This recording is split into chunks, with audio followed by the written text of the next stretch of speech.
Hello बच्चों, स्वागत है आपका हैप्टिक स्टडी चैनल पे।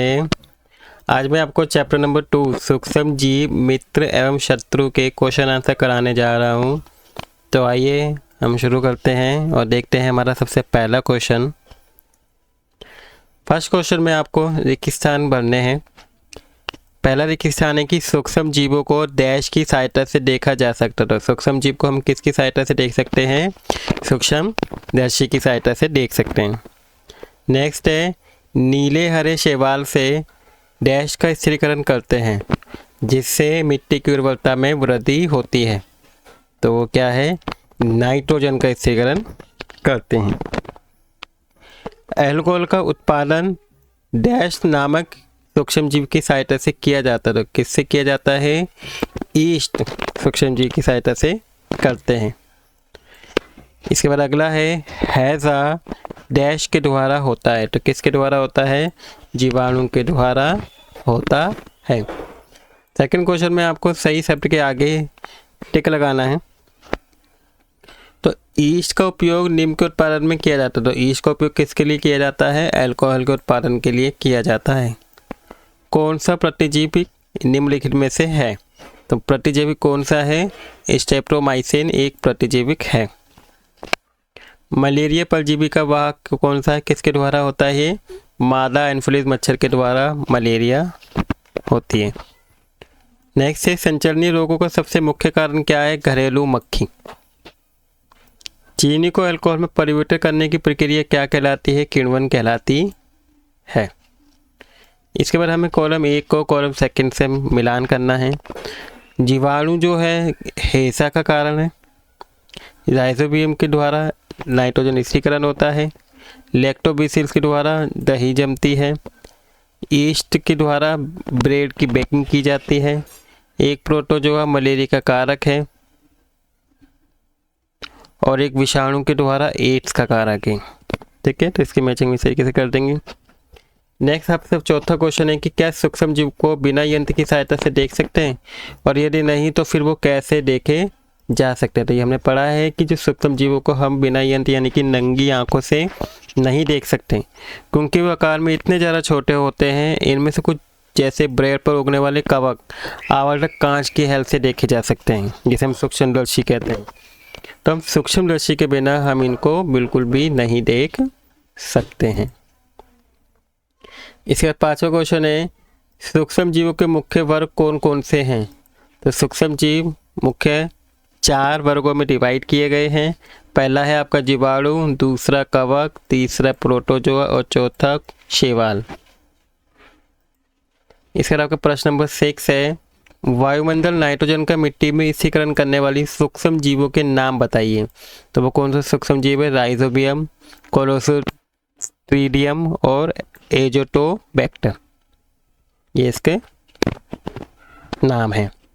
इसके बाद प्रश्न नंबर 7वां है कि हमारे जीवन में उपयोगी सूक्ष्म जीव के बारे में 10 पंक्तियां लिखी हैं। तो हमारे जीवन में कई तरह से ये उपयोगी हैं। जैसे पहला, लैक्टोबैसिलस जैसे बैक्टीरिया के कारण दूध को दही में बदला जाता है। पनीर बनाने में भी बैक्टीरिया भी शामिल होता है।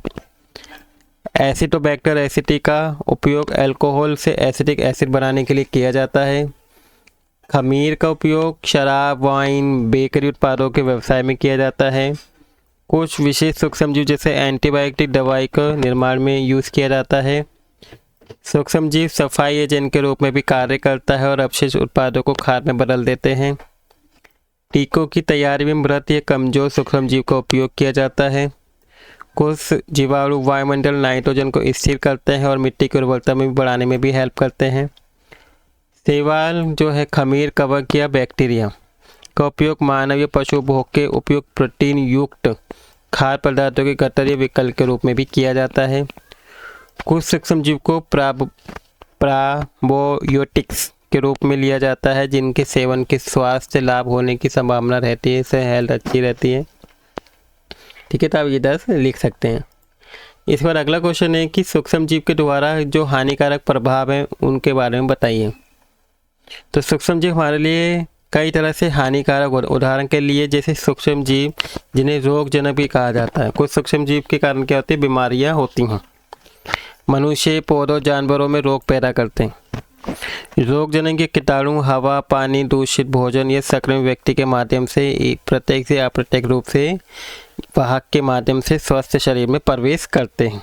इन सब के माध्यम से सर्दी, इन्फ्लुएंजा, फ्लू जिसे बोलते हैं, खांसी, पोलियो, चिकन पॉक्स जैसी जो सामान्य बीमारी हैं वो वायरस के कारण होती हैं। मवेशियों में खुरपक्का और मुंहपक्का रोग भी वायरस के कारण ही होता है। टाइफाइड जो होती टीबी बैक्टीरिया के कारण होती है। और एंथ्रेक्स एक खतरनाक मानव बीमारी है जो मवेशी रोग भी बैक्टीरिया के कारण होता है। पेचिश और मलेरिया जैसी बीमारी प्रोटोजोआ के कारण होती है। दांत कवक के कारण होता है। कई सूक्ष्मजीव पौधों में भी रोग उत्पन्न करते हैं और इस प्रकार उपज कम कर पाते हैं, पेड़ पौधे इतने जैसे उग नहीं पाते हैं। जैसे सीट्रस केकर एक जीवाणु रोग है जो खट्टे फलों के पेड़ों को प्रभावित करता है, हवा के माध्यम से फैलता है। भिंडी पीली शीरा मोचेक रोग एक विषाणु के कारण होता है। भिंडी में लगने वाले कीड़ों के द्वारा ये फैलता है। गेहूं का रतुआ रोग एक कवक के रोग है जो हवा के माध्यम से फैलता है। और हमारे भोजन पर पनपने और वाले सूक्ष्मजीव कभी कभी विषाक्त पदार्थ उत्पन्न करते हैं और ये भोजन को विषाक्त यानी कि खराब कर देते हैं, जिससे गंभीर बीमारियां फैलती हैं, यहाँ तक कि मृत्यु भी हो सकती है। इस खाद्य जन्य बीमारी को खाद्य विषाक्तता भी कहा जाता है। इसके बाद अगला क्वेश्चन है बच्चों की प्रतिजैविक क्या होता है और प्रतिजैविक लेते समय हमें कौन कौन सी सावधानी बरतनी चाहिए। तो प्रतिजैविक यानी कि एंटीबायोटिक बोलते हैं इसे। ये वे दवाइयाँ हैं जो रोग पैदा करने वाले रोगाणुओं को क्या करते हैं, मारते हैं, क्योंकि हमारे शरीर में कुछ सूक्ष्मजीव घुस जाते हैं जिसकी वजह से हम बीमार होते हैं। अब उन सूक्ष्मजीव को मारने के लिए हम क्या करते हैं, दूसरे सूक्ष्मजीव का यूज़ करते हैं जिसे हम दवाई के रूप में यूज़ करते हैं और उनको मारने का काम करते हैं वो, या उनकी वृद्धि को क्या कर देते हैं, रोक देते हैं। इनका निर्माण विशिष्ट सूक्ष्मजीव को विकसित करके किया जाता है। इनका उपयोग विभिन्न प्रकार के बीमारियों के इलाज के लिए किया जाता है। एंटीबायोटिक दवाई का सेवन केवल किसी योग्य चिकित्सक की सलाह पर ही करनी चाहिए। दवा का असर बढ़ाने के लिए डॉक्टर द्वारा बताई गई खुराक पूरी करनी चाहिए। एंटीबायोटिक दवाओं का अनावश्यक सेवन नहीं करना चाहिए क्योंकि लाभकारी बैक्टीरिया को भी मार देते हैं। हालांकि एंटीबायोटिक सर्दी, जुकाम, फ्लू के खिलाफ प्रभावी नहीं है क्योंकि वायरस के कारण होते हैं। तो ये थे बच्चों इस चैप्टर के 9 क्वेश्चन। आई होप आपको सभी क्वेश्चन अच्छे समझ में आ गए होंगे और आपको वीडियो भी अच्छी लगी होगी। अगर आपको वीडियो अच्छी लगी बच्चों प्लीज़ वीडियो को लाइक कर दीजिएगा और अगर आप इस चैनल पे नए हैं तो प्लीज़ चैनल को सब्सक्राइब कर दीजिएगा। Thank you for watching video.